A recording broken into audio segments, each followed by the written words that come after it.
ನಮ್ಗಾಗಿದೆ ಅಂದ್ರೆ ಲ್ಯಾಂಡ್ ಇನಾಮಲ್ಲಿ ನಮ್ಗಾಗಿದೆ, ಮತ್ತೆ ಫಾರ್ಮ್ 10 ನಮ್ಗಾಗಿದೆ. ಅದನ್ನೆಲ್ಲ ಅವರು ಹೈಕೋರ್ಟ್ ಅಲ್ಲಿ 1998 ಸ್ಕ್ವಾಶ್ ಮಾಡ್ತಾರೆ. ಅದಾದ್ಮೇಲೆ ಪ್ರತಿಯೊಬ್ಬರು ರೈತರು ಅವ್ರವ್ರ ಎಕ್ಸ್ಟೆನ್ಷನ್ಗೆ ಅಂದ್ರೆ 12 ಜನ ಓನರ್ ಇದ್ದಾರೆ.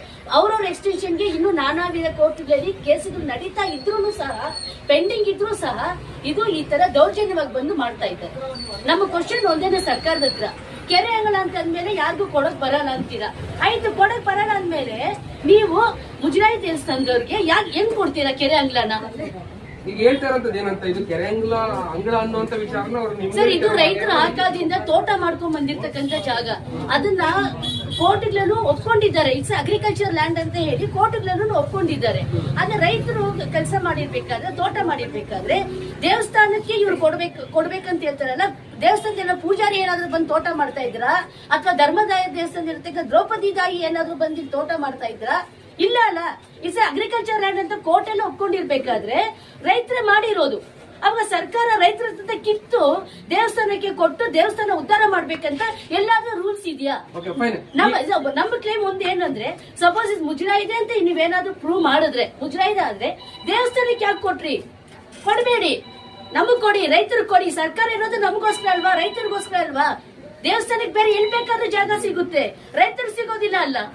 ಈಗ ರೈತರ ಜಾಗ ಅಂತ ಹೇಳಿ ತಾವು ಅದನ್ನ ಹೇಳ್ತಾರೆ. ನಮ್ಮ ಹತ್ರ ಸೇಲ್ ಡೀಡ್ ಇದೆ ಸರ್. ಬಟ್ ಈಗ ಕಮರ್ಷಿಯಲ್ ಆಗಿ ಇದನ್ನ ಬೇರೆ ಬೇರೆಯವ್ರಿಗೆಲ್ಲರಿಗೂ ಕೂಡ ಕಮರ್ಷಿಯಲ್ ವ್ಯವಹಾರಗಳಿಗೆ ಬಿಟ್ಕೊಟ್ಟಿದ್ದಾರೆ ಅನ್ನುವಂಥದ್ದು ಕೂಡ ಕಣ್ಣು ಕಾಣ್ತಾ ಇದೆ. ರೈತರ ಜಾಗ ಈಗ ಅಲ್ಲ, 1940s ಅಲ್ಲಿ ಇರ್ತಕ್ಕಂಥದ್ದು ಅದೇ ಒಂದು ಕಂಡೀಷನ್ಸ್ ಈಗ ಬೆಂಗಳೂರು ಸಿಟಿ ಇದೆಯಾ? ಈಗ ರೈತ ಇದು ಬೆಳೆಯಕ್ಕಾಗುತ್ತಾ? ಸೊ ನಮ್ದು ಒಂದೇ ಒಂದು ಇನ್ಕಮ್ ಇದ್ದಿದ್ದಿಲ್ಲ ರೈತರಿಗೆ. ಇಲ್ಲಿ ಬೆಲೆ ಬೆಳ್ಕೊಂಡು ತಿಂತಿದ್ರು. ಲೇಟರ್ ಆನ್ ಯಾವಾಗ ಇಲ್ಲಿ ಬೆಲೆ ಬೆಳೆಯಕ್ ಆಗಿಲ್ವೋ, ಸೊ ಅದೇ ಕನ್ವರ್ಟೆಡ್ ಮನೆಗಳು, ಬಾಡಿಗೆಗಳು ಕಟ್ಟಿದೀವಿ. ಇಲ್ಲ ಅಂದಿಲ್ಲ, ಇದು ನಮ್ಮ ಜಾಗ, ನಾವು ಕಟ್ಟಿದೀವಿ, ನಮ್ ಕ್ಲೇಮ್ ಇದೆ ಕೋರ್ಟ್ ಅಲ್ಲಿ. Court decide. ಎಷ್ಟು ಮನೆಗಳಿಗೆ ಸುಮಾರು ಇದು 12 ಓನರ್ ಇರ್ಬೇಕಾದ್ರೆ ಸುಮಾರು ಮನೆಗಳು ಅವ್ರವ್ರ ಭಾಗದಲ್ಲಿ ಅವ್ರನ್ನ ಕಟ್ಕೊಂಡಿದ್ದಾರೆ. ಎಷ್ಟು ಮನೆ ಹೋಗುತ್ತೆ ಇವಾಗ ಇದ್ರ ಪ್ರಕಾರವಾಗಿ ಇವತ್ತು ಸರ್? ಯಾವ್ದು ಮನೆ ಹೋಗುತ್ತೋ ಆತರ ಯಾವ್ದು ಸೂಚನೆ ನಮಗಿಲ್ಲ. ಅವ್ರು ಹೇಳಿದ್ದು ವೇಕೆಂಟ್ ಲ್ಯಾಂಡ್ ಏನಿದೆ ಅಂದ್ರೆ ನಮ್ಮ ಸ್ಟೇ ವೇಕೆಂಟ್ ಆದ್ಮೇಲೆ ವೇಕೆಂಟ್ ಲ್ಯಾಂಡ್ ಏನಿದೆ ಅದನ್ನ ನಾವು ಬಂದು ಫೆನ್ಸ್ ಮಾಡ್ತೀವಿ. ಕೋರ್ಟ್ ಅಲ್ಲಿ ನಿಮ್ಗೂ ನಮಗೂ ವಾದ ವಿವಾದಗಳು ನಡೀತಾನೆ ಇದೆ. ಅದ್ರ ಲ್ಯಾಂಡ್ ಡಿಸೈಡ್ ಆಗುತ್ತೆ. ಅದ್ರ ಪ್ರಕಾರ ನಿಮ್ಗಾದ್ರೆ ನಿಮ್ದು ಕಾಂಪೌಂಡ್ ನಾವು ಫೆನ್ಸ್ ಮಾಡಿ ನಿಮ್ಗೆ ತಾನೇ ಒಳ್ಳೇದ್ ಮಾಡ್ಕೊಡ್ತೀವಿ, ನಿಮ್ಗಾಗುತ್ತೆ ಅಂತ ಹೇಳಿದ್ದಾರೆ. ಆ ಬೇಸ್ ಮೇಲೆನೆ ನಾವು ಸೈಲೆಂಟ್ ಆಗಿ ಆಯ್ತು ಅಂತ ಅಂದ್ರೆ ನಾವು ಲೀಗಲ್ ಆಗಿ ಅದಕ್ಕೆ ಮರ್ಯಾದೆ ಕೊಟ್ಟು ನಾವು ಕೂತೀವಿ. ನಿಮ್ಮ ಪರಿಚಯ? ನನ್ನ ಹೆಸರು ಸುಮತಿ ಅಂತ ಹೇಳಿ. ನಾ ಸಿ ಮುನಿಯಪ್ಪ ಅವರು ಮೊಮ್ಮಗಳು ಮತ್ತೆ ಸೊಸೆ. ನಮ್ಮ ಎಕ್ಸ್ಟೆನ್ಷನ್ 3 ಎಕರೆ 8 ಗುಂಟೆ. ಈ 3 ಎಕರೆ 8 ಗುಂಟೆಗೆ ನನ್ ಫೈಟ್ ಇದೆ. ಮತ್ತೆ ಪಕ್ಕದವರು ಜಮೀನು ಅವ್ರಿದ್ದಾರೆ ಮಾತಾಡ್ಸಿ. ಸರ್, ನಮ್ದು ಕ್ಲೈಮ್ ಒಂದೇನೆ ಸರ್, ಕೆರೆ ಅಂಗಳನ ನಾರ್ಮಲ್ ಮನುಷ್ಯನಿಗೆ ಕೊಡಬಾರ್ದು ಅನ್ನೋದಾದ್ರೆ ಸರ್ಕಾರ ದೇವಸ್ಥಾನಕ್ಕೂ ಕೊಡಬಾರ್ದು ಅಲ್ವಾ ಸರ್? ಕೋಡಿ ಆಗಿದೆ ಸರ್. 1974 ಅಲ್ಲಿ ಕೋಡಿ ಆಗಿದೆ. ಮತ್ತೆ ದುರಸ್ತಿ ಮಾಡಿದ್ರೆ 2003 ಅಲ್ಲಿ ಅವರೇ ಬಂದು ನಮ್ಗೆ ಸರ್ವೆ ಸ್ಕೆಚ್ ಮಾಡಿ ನಮ್ಮ ಪೊಸಿಷನ್ ಅವರೇ ತೋರಿಸಿ ಹೋಗಿದ್ದಾರೆ.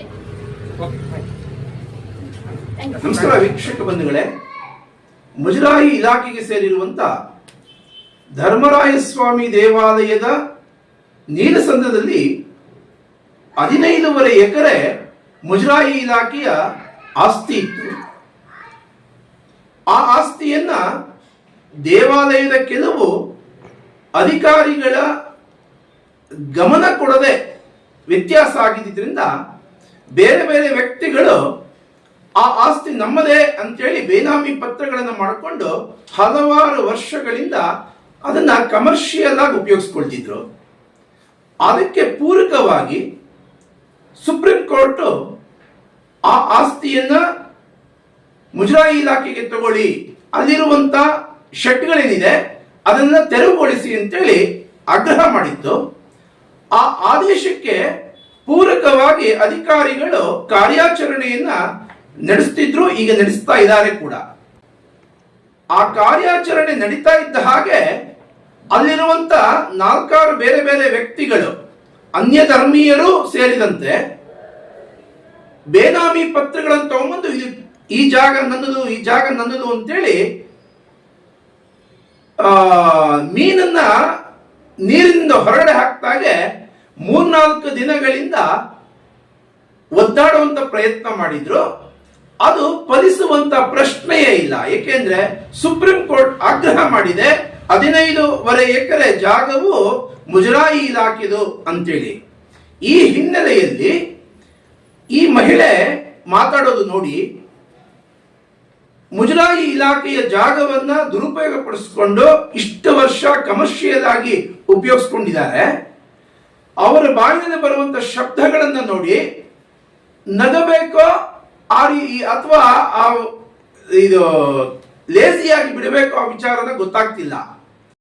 ಮುಜರಾಯಿ ಇಲಾಖೆ ಆಗಲಿ ದೇವರ ಬಗ್ಗೆ ಎಷ್ಟು ಕೆಳಸ್ತರದ ಶಬ್ದಗಳನ್ನು ಉಪಯೋಗಿಸ್ತಿದ್ದಾರೆ ಆ ಮಹಿಳೆ ಗಮನಿಸಿ, ಬಹಳ ಆಶ್ಚರ್ಯ ಆಗುತ್ತೆ. ಇಂಥವರು ಇಷ್ಟು ವರ್ಷ ಇದನ್ನ ಕಮರ್ಷಿಯಲ್ ಆಗಿ ಉಪಯೋಗಿಸ್ಕೊಂಡು ಹಣವನ್ನು ಮಾಡಿದ್ರ ಅಂತ ಆಶ್ಚರ್ಯ ಆಗ್ತಿದೆ. ದೇವಾಲಯ ಮುಜರಾಯಿ ಇಲಾಖೆಯ ಅಧಿಕಾರಿಗಳು ಅದನ್ನ ಎಲ್ಲ ತೆರವುಗೊಳಿಸುವಂತ ಕೆಲಸ ಮಾಡಿ ಅದನ್ನ ಮುಜರಾಯಿ ಇಲಾಖೆಗೆ ತಗೊಳ್ತಿರೋದು ಉಲ್ಲೇಖನೀಯ ಸಂಗತಿ. ಇದು ಮುಂದುವರಿಬೇಕು ಅಂತ ಆಗ್ರಹ ಮಾಡ್ತಾ ಇದ್ದೀನಿ.